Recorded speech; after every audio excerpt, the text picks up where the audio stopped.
اس میں مولانا شہریار صاحب کے بعد انشاءاللہ تقریر ہوگی مولانا اشرف علی بروی صاحب کی، اور اس کے بعد انشاءاللہ آغا صاحب کا بیان ہوگا۔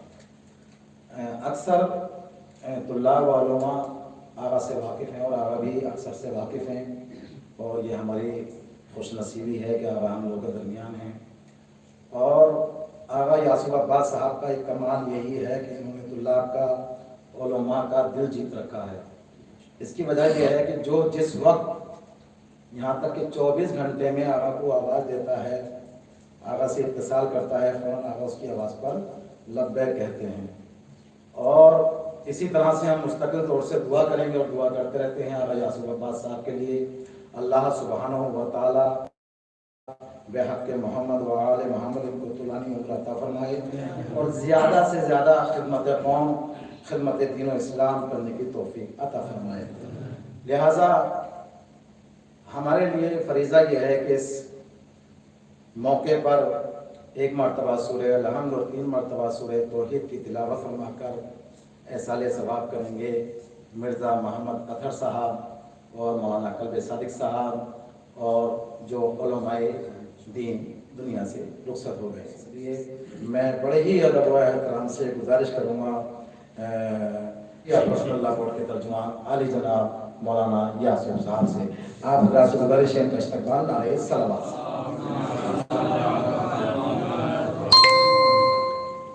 سب سے پہلے میں شکریہ ادا کرتا ہوں جفری صاحب کا کہ میں اس لائق نہیں ہوں، میں ایک ادنا خادم ہوں آپ تمام حضرات کا، اور ہمارے بزرگوں نے یہ سلیقہ سکھایا ہے کہ علماء کے سامنے ہم صرف نظام میں ادب طے کریں اور علماء کے ہم ہمیشہ پیچھے جائیں۔ لہذا میں آپ کا خادم ہوں اور میں کوئی قائد وغیرہ نہیں ہوں، کیونکہ اگر قیادت کی بو آ جاتی ہے تو گھر کے دروازے بند ہوتے ہیں۔ لہذا ایک ادنا خادم ہوں، اور بہرحال جب بھی انشاءاللہ آواز دیجیے گا مجھے اپنے درمیان پائیے گا ایک بھائی کی حیثیت سے۔ اس وقت جو یہاں کے اوپر ایک پروگرام کا انعقاد کیا گیا، قبلہ کا رات کو میرے پاس حکم آیا کیونکہ مجھے آج دوپہر میں کربلا کے واسطے نکلنا تھا کہ میں کربلا جاؤں اور 3-4 روز کربلا میں رہ کے واپس چلا جاؤں ہندوستان۔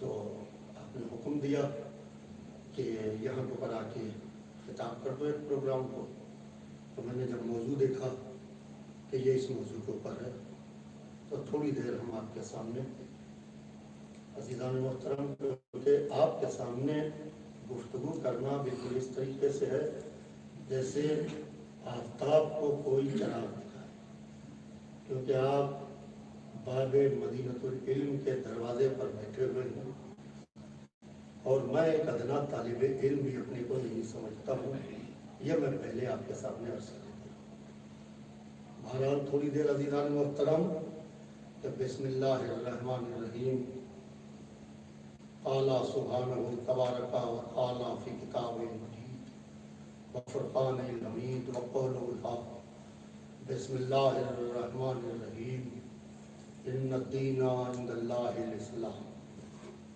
عزیزان محترم،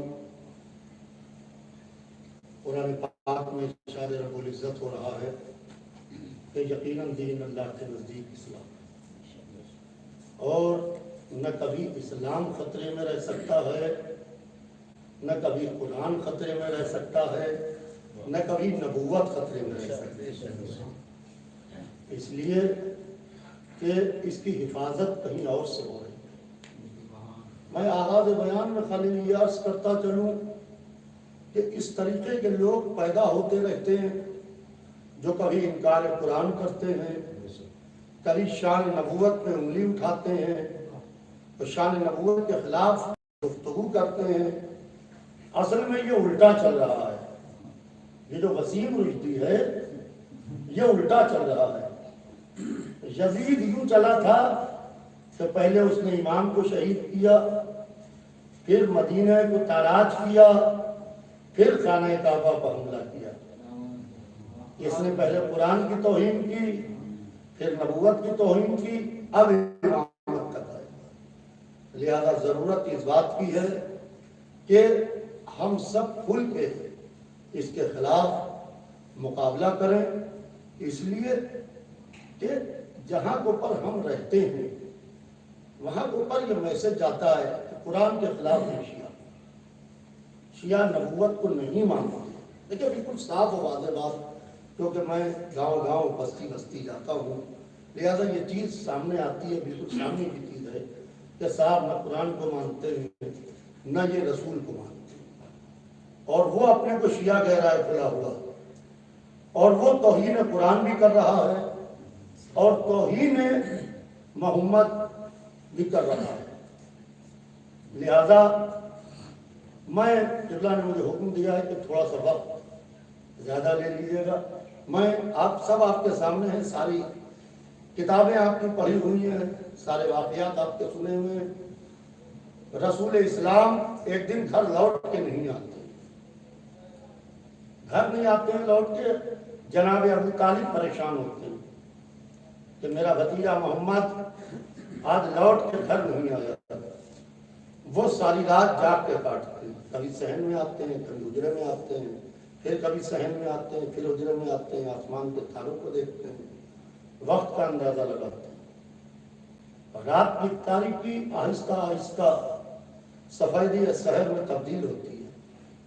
جناب ابو طالب کے گھر کا دروازہ کھلتا ہے، پشت کعبہ پر آتے ہیں، خانہ کعبہ کا طواف کر کے پشت کعبہ پر اٹھتے ہیں۔ دیکھا کہ 18 مکے کے سردار لائن سے بیٹھے ہوئے ہیں، تو جناب ابو طالب کو یہ خیال ہوا کہ کہیں ایسا تو نہیں ہے کہ ان لوگوں نے ہمارے بھتیجے محمد کے ساتھ میں کوئی نازیبہ حرکت کی ہو، میرے بھتیجے محمد کو قتل کر دیا۔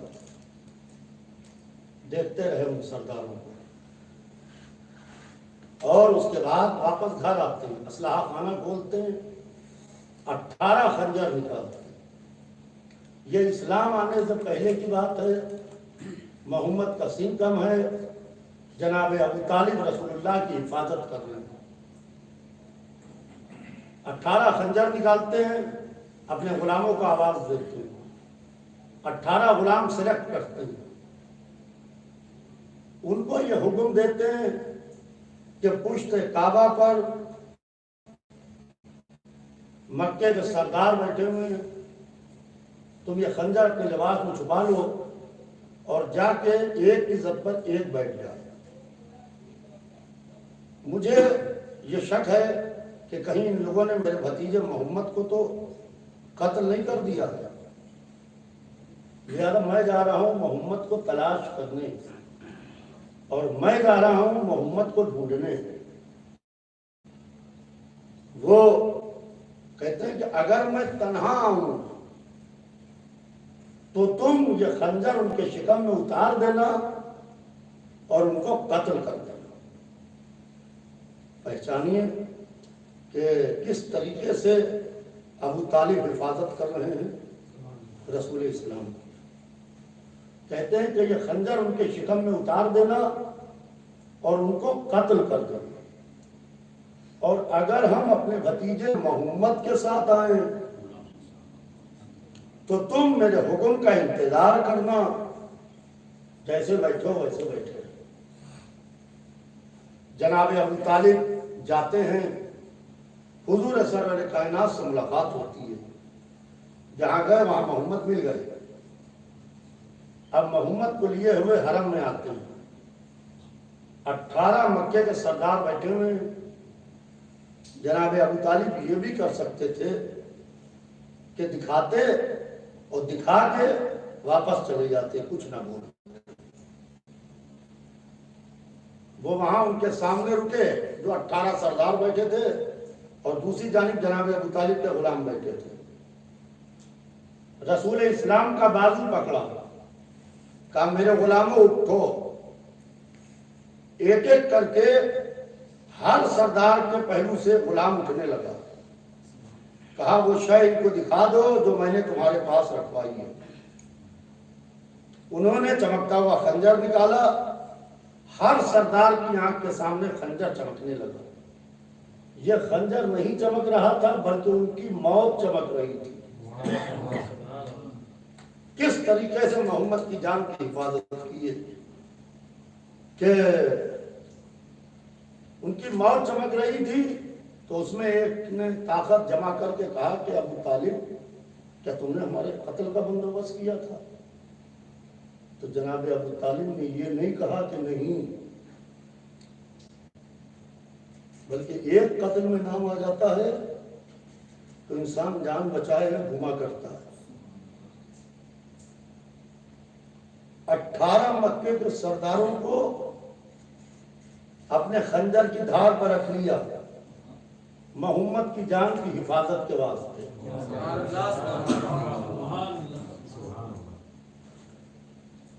عزیزان محترم، ابو طالب اس طاقت کا نام ہے جو محمد کی جان کی حفاظت کے واسطے 18 قبیلوں کو خنجر کی دھار پر رکھنے اسے ابو طالب کا۔ کہا کہ ابو طالب کیا تم نے میرے قتل کا بندوبست کیا تھا؟ کہا ہاں میں نے تمہارے قتل کا بندوبست۔ کہا کیوں؟ کہا کہ کل رات سے میرا بھتیجا محمد لوٹ کے گھر نہیں آیا، میں یہ سمجھا کہ کہیں تم لوگوں کی تو حرکت نہیں ہے، تو میں نے ان کو یہ حکم دے دیا تھا کہ اگر میرا بھتیجا محمد میرے ساتھ آئے تو تمہاری جان بخش دی جائے۔ یہ جو تم اس وقت یہاں زندہ بیٹھے ہو یہ میرے بھتیجے محمد کا صدقہ ہے جو زندہ بیٹھے ہو، میرے بھتیجے محمد کا صدقہ ہے جو تم زندہ بیٹھے ہو۔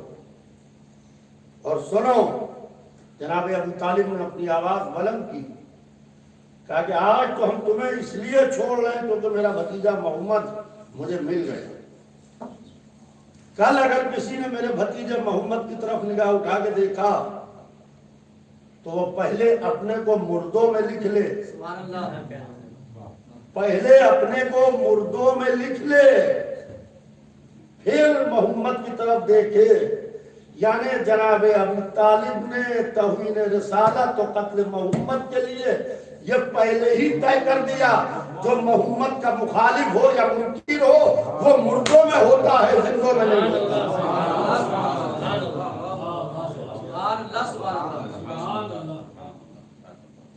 عزیزان محترم، یہ اسلام آنے سے پہلے ابو طالب حفاظت کر رہے ہیں مکے کے رسول اسلام کی۔ ایک شخص ہے وہ رسول اسلام کا مخالف ہے، اسلام آ چکا ہے، جہاں بیٹھتا ہے وہ رسول اسلام کو برا کرتا ہے۔ ایک دن مسلمانوں کو وہ مل گیا، مسلمان اس کو پکڑ کے لے کے آتے ہیں، گٹھلی میں باندھ کے رسول اللہ کے سامنے لا کے رکھتے ہیں، کہتے ہیں یا رسول اللہ یہ آپ کا مخالف ہے، یہ آپ کا مخالف ہے، یہ آپ کو برا کہتا ہے۔ اب ہر شخص کہتا ہے کہ ہم اس کو سزا دیں، ہر شخص کہتا ہے کہ یا رسول اللہ ہم اس کو سزا دے دیں۔ رسول اللہ نے سب کو دیکھا، دیکھنے کے بعد کہا کہ یا علی جاؤ تم ہمارے مخالف کی زبان کاٹ دو، جاؤ تم ہمارے مخالف کی زبان کاٹ دو۔ مولا علی اس محمد کے مخالف کو اٹھاتے ہیں، بنی ہوئی گٹھلی لے کے باہر آتے ہیں اور اس کو آزاد کرتے ہیں، اپنا ناکا بھی دیتے ہیں۔ لوگ دوڑے ہوئے رسول کے پاس آتے ہیں کہ یا رسول اللہ آج آپ کے مخالف کو علی نے آزاد کر دیا، آپ نے کہا تھا زبان کاٹ دو، انہیں نے تو زبان بھی نہیں کاٹی، انہیں نے آزاد کر دیا۔ رسول اللہ مسکرائے، کہا کہ تم میرا مقصد سمجھے ہی نہیں سوائے علی کے، میں کہوں گا یا رسول اللہ جو آپ کے سامنے آپ کی نہ سمجھتے ہوں آپ کے بعد آپ کی تو عزیزان محترم مخالفت محمد ہر دور میں ہر زمانے میں ہوئی اور اس کے پیچھے پوری طاقتیں ہیں حکومتیں ہیں. میں باقاعدہ ہندوستان کے اندر کھل کے یہ بات کرتا ہوں اس کے اندر حکومتیں وہ سیاسی جماعتیں جنہیں مذہب اسلام اچھا نہیں لگتا جنہیں قرآن اچھا نہیں لگتا یہ پوری RSS کی ایک سازش ہے اور اس کے ایجنڈے کے اوپر کام ہو رہا ہے. میں کھل کے یہ بات کہتا ہوں میں کبھی ڈرتا نہیں ہوں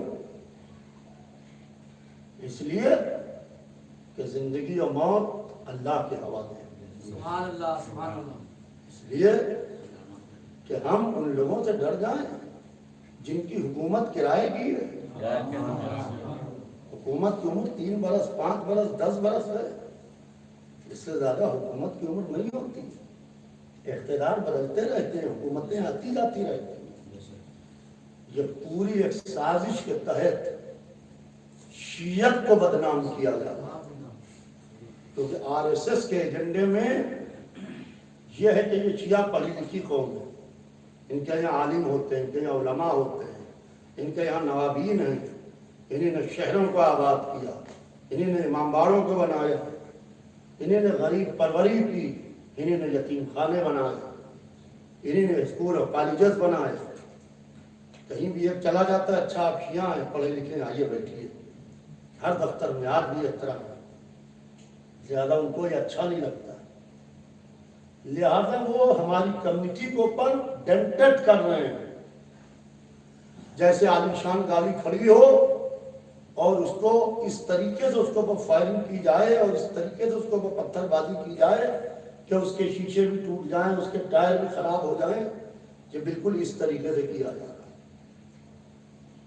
اور چاہے سلمان رشدی ہو چاہے تسلیمہ نسرین ہو چاہے وسیم رشدی ہو یہ سب وہ لوگ ہیں جن کے پیچھے کوئی نہ کوئی طاقت تھی اور بیچ سے آدمی کو اٹھا کے اپنے مقصد کے لیے اس کو استعمال کیا جاتا ہے.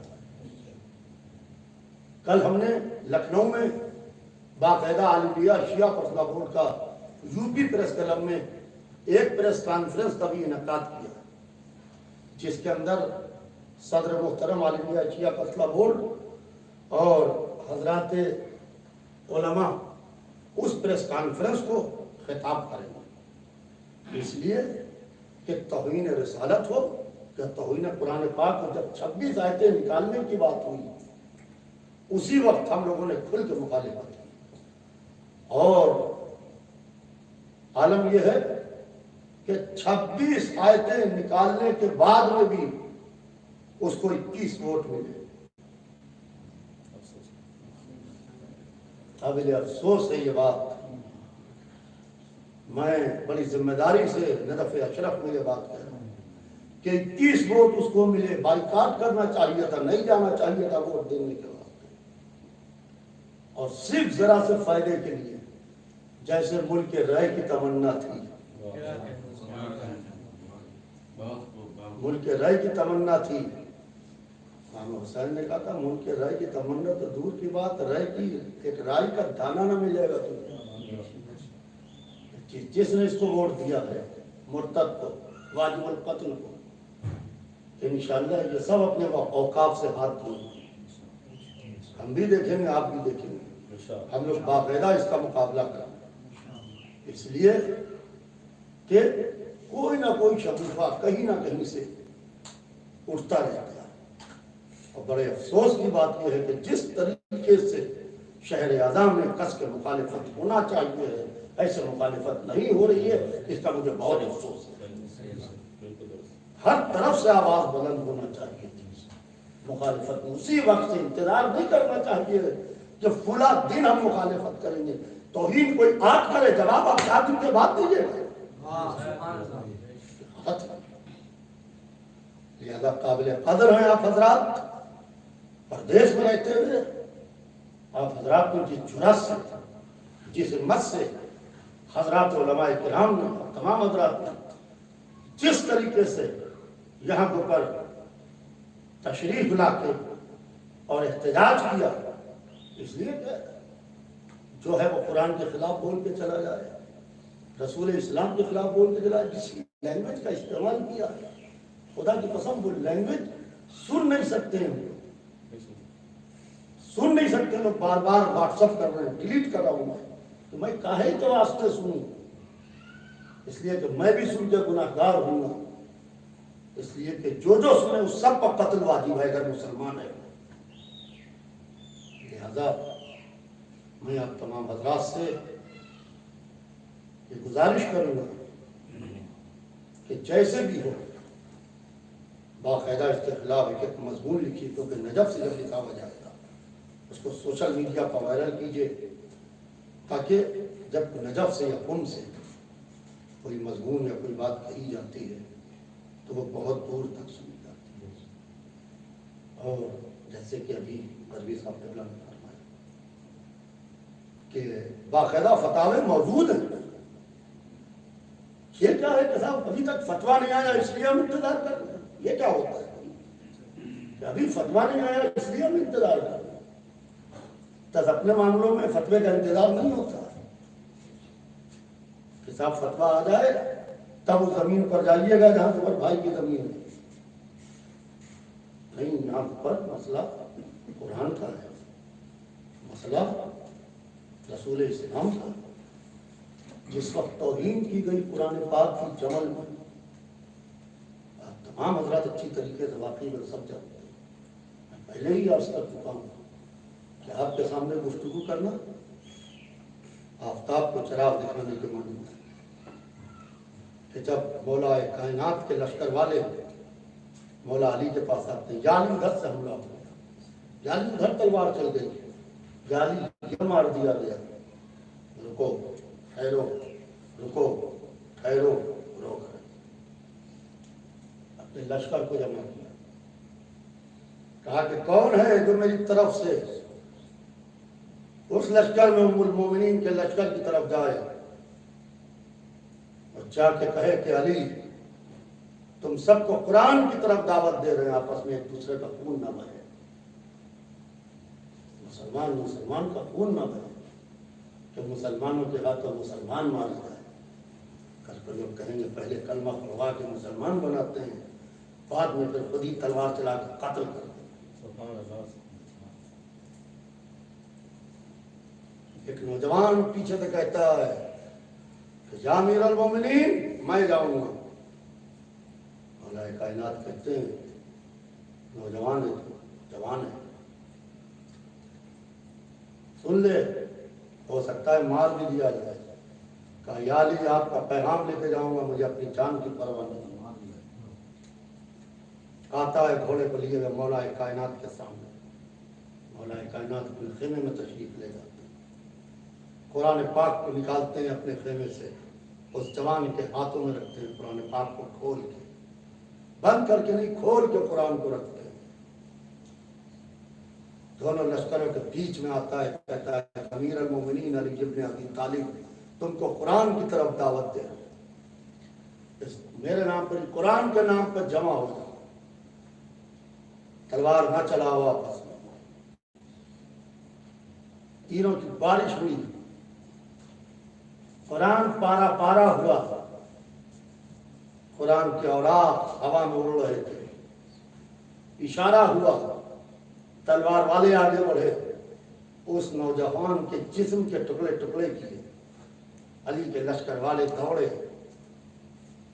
انہوں نے قرآن پاک کو ٹکڑے ٹکڑے قرآن کو اٹھایا اور اس نوجوان کے لاشے کو اٹھایا، اس کے ٹکڑوں کو اٹھایا، پارا پارا قرآن، ٹکڑے ٹکڑے لاشے، مولا علی کے سامنے لا کے رکھا، یا علی جس جوان کو آپ نے بھیجا تھا قرآن دے کے، یہ پارا پارا قرآن ہے، تیروں سے چھل لی، یہ وہ نوجوان ہے ٹکڑے ٹکڑے۔ علی ابن ابی طالب نے آسمان کو دیکھا، اپنے ہاتھ اٹھایا، زانو پر کہا یا اللہ تو گواہ رہنا، میں نے تیری کتاب کو پر سب کو یکجا کرنے کی کوشش مگر یہ یکجا نہ ہوئے۔ کہہ کے علی نے 3 دفعہ اپنے زانوں مارا۔ پھر جو زمانے نے دیکھا تو علی کبھی میمنے پر تھے، کبھی میسرے پر تھے، کبھی قلب لشکر میں تھے، اور عالم یہ ہے کہ زمانہ دیکھ رہا تھا، علی تلوار چلا رہے تھے، اور وہ علی کی تلوار تھی کہ مہر حیرت تھے لوگ کہ جو خیبر میں تلوار چلا رہا تھا وہی علی جمل الصفین میں تلوار چلا رہے تھے، اور دیکھنے والے اس طریقے سے تھے کہ مالک جیسا شہ سوار بھی علی کے قریب جانے کی ہمت نہیں کر سکتا تھا۔ تو عزیزان محترم، جہاں تک قرآن کی بات ہے، جہاں تک رسول اسلام کی بات ہے، جہاں تک اہل بیت کی بات ہے، اس کے دفاع کے لیے ضرور کھڑے ہو، ضرور صدا احتجاج بلند کیجیے۔ ہم نے آل انڈیا شیعہ فیصلہ بورڈ کی طرف سے ابھی ایک لیگل نوٹس بھیجا ہے ان ڈائریکٹرز کو جنہوں نے تعزیے کی توہین کی ہے۔ ایک سیریل آیا یا فلم ہے، مووی ہے، اور اس کے اندر انہیں تعزیوں کو گراتے ہوئے دکھایا، توہین کرتے ہوئے تعزیے۔ ایسی اس کی اطلاع مجھے ملی، ہم نے اپنی پوری آل انڈیا شیعہ فیصلہ بورڈ کی لیگل سیل کو پورا میٹر بھیجا۔ الحمدللہ انہوں نے بڑی ذمہ داری کے ساتھ میں انہوں نے اس کو پرسو کیا ہے، اور وسیم ردی کے لیے ایک زبردست FIR تحریر کی ہے، جس کو ہم پورے ہندوستان میں جا کے ہر شہر سے کرائیں گے، ہر گاؤں سے کرائیں گے، ہر قریے سے کرائیں گے، اس لیے کہ انہوں نے ہماری بھاوناؤں کو، ہمارے جذبات کو ٹھیس پہنچا دیا۔ لہذا ضرورت اس بات کی ہے کہ اس کے لیے سب مل کے صدا احتجاج بلند کریں۔ آپ بھی اپنے اپنے شہر میں یہ بات، اپنے اپنے قریے میں، گاؤں میں یہ میسج پہنچائیں کہ جتنا ہو سکے اس کے خلاف FIR زیادہ سے زیادہ پورے ملک میں ہونا چاہیے۔ اس کی پشت پر حکومت کھڑی ہوئی ہے جو FIR کو نہیں ہونے دے، مگر کورٹ سے کرائیں گے، عدالت سے کرائیں گے، ایک وکیل ہائر کی ہے، 156(3) میں ہوتی ہے وہ FIR، کورٹ کے اندر پرسو کیا جاتا ہے اگر پولیس نہیں، 156(3) جس کو 156(3) کہتے ہیں، اور عدالت کے ذریعے سے چاہیے، عدالت سے آرڈر ہوگا، اس کو فوراً آرڈر ہو جاتا ہے، اور اس میں آپ اس کی FIR کریں، اور جو بھی ممکن ہوگا ہندوستان واپسی کو پر انشاءاللہ۔ کل تو ہمارے یہاں احتجاج ہو رہا ہے لکھنؤ میں، اور پریس کانفرنس بھی ہے، انشاءاللہ ہندوستان جانے پر باقاعدہ اس کو پر عمل مرتب کیا جائے گا، کیونکہ UP میں الیکشن اناؤنس ہو گئے تقریباً، اور چند ماہ کے اندر الیکشن ہے، لہذا پوری سازش کے تحت یہ سارا کام ہو رہا ہے، پوری سازش کے تحت۔ اور ابھی قبلہ سے تقریر سے پہلے گفتگو ہو رہی تھی کہ یہ آل انڈیا شیعہ فیصلہ بورڈ نہ کسی کے گھر کا ادارہ ہے، نہ کسی کے خاندان کا ادارہ ہے، یہ آپ کا ادارہ ہے، اور آپ تمام حضرات اس سے جڑی ہیں۔ ضرور آپ یہاں رہ رہے ہیں، آپ کی خدمات سراخوں کا پر، آپ علم دین حاصل کر رہے ہیں، اپنے گھر کو چھوڑ کے، اپنے عزیزوں کو چھوڑ کے، اپنے رشتے داروں کو چھوڑ کے، مولا کے دیار میں بیٹھے ہوئے ہیں، مسائل ہیں، ایئرپورٹ تک آدمی آ کے لوٹا جا رہا ہے، راستے کھل نہیں رہے ہیں۔ میں جب سے عراق آیا ہوں میں مسلسل کوشش کر رہا ہوں کہ جلد سے جلد راستے کھل جائیں۔ امید ہے کہ اگلے ہفتے تک کے سارے راستے کھل جائیں۔ میں نے یہاں سے کافی وزراء سے بھی بات کی ہے، کیبنٹ منسٹر سے دلی میں، تو امید ہے، پوری کوشش کر رہے ہیں، وہاں بھی کر رہے ہیں، یہاں بھی کر رہے ہیں، جتنی میری حیثیت ہے۔ میں بار بار یہ بات کہتا ہوں کہ میں ہر کام نہیں کر سکتا، اگر 100 کلو کا وزن ہے، 100 کلو اگر اپنے سر پر لاد دوں گا تو میں 100 کلو اٹھا کے نہیں چل سکتا۔ سب مل کے طاقت ہے تو ہم 20 یہاں سے سر پر لاد کے 30 کلو 20 کلو ہم حرم امیر المومنین کے دروازے تک پہنچ جائیں گے۔ اگر سے آپ کہیے کہ نہیں 100 کلو لاد کے لے کے چلو تو ہم یہاں نزلے سے اوپر تک نہیں جا پائیں گے، 100 کلو لاد۔ لہذا آپ سب اپنے ادارے سے جڑیے، آپ کا ادارہ اور اپنے نام ایک پوری فہرست نام سمیت بھجوا دیجیے ہم کو. واٹس ایپ نمبر ہمارا نمبر آپ کے پاس ہے. وہاں سے ہم باقاعدہ ایگزیکٹو کی میٹنگ کر کے آپ حضرات کی سب کی جو حضرات ممبر بننا چاہیں میں وہاں سے لیٹرس ایشو کروا دوں گا اور سوشل میڈیا کے اوپر اس کو وائرل کروں گا اور یہاں آپ تک کے لیٹرس پہنچ جائے گا. اور ہندوستان میں آپ کے جو ایڈریس ہو تو اس کے اوپر ڈاک کے ذریعے سے بھی وہ لیٹر پہنچ جائے گا. ایک کافی سوشل میڈیا کے ذریعے سے آپ کو یہاں پہنچ جائے گی. ایک کافی آپ کے گھر تک پہنچ جائے گی. تو اس لیے کہ ادارے گھروں کے اندر رکھنے سے ادارے ختم. لہٰذا قومی چیزیں میں لکھنؤ میں ایک ادارے کو چلا رہا ہوں, شیعہ کالج کو بھی. میں بار بار یہ بات کہتا ہوں کہ افراد آتے جاتے رہتے ہیں, ادارے سے جا رہے ہیں. کل کوئی چلا رہا تھا, پرسوں کوئی چلا رہا تھا, آج ہم چلا رہے تھا, ہم نہیں ہوں گے کوئی اور چلائے. لہٰذا قومی اداروں کو سب مل کے چلائیں, سب مل کے طاقت تبھی ہو سکتا ہے. اور اس ظالم اور جابر اور منکر قرآن اور رسول اسلام کے خلاف بولنے والے وسیم ردی کے خلاف ضرور آپ صدا احتجاج بلند کیجیے, اس لیے کہ وہ لعنتی ہے, ملعون ہے.